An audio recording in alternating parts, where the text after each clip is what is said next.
அதாவது அந்நிய சிந்தனைகள், இறைவனுடைய எண்ணங்களை தவிர்த்து வேறு எந்த எண்ணங்களையும்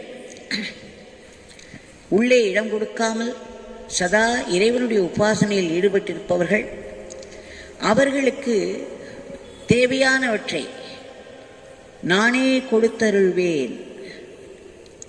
நித்யாபியுக்தானாம், அது மட்டுமல்ல, அவர்களுடைய தேவைகளை நான் பூர்த்தி செய்வேன், அவர்களுக்கு வேண்டியவற்றை நானே கொடுப்பேன்.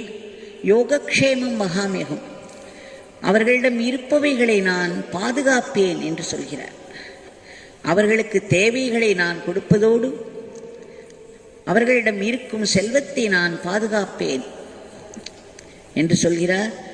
என்று இந்த 2 ஸ்லோகங்களையும் பகவான் சொல்லி, அதனால் நாம் செய்ய வேண்டியது ஒன்றேதான், வேறு சிந்தனைகளுக்கு இடம் கொடுக்காமல், மௌனம் என்றெல்லாம் பயிற்சி செய்யாமல்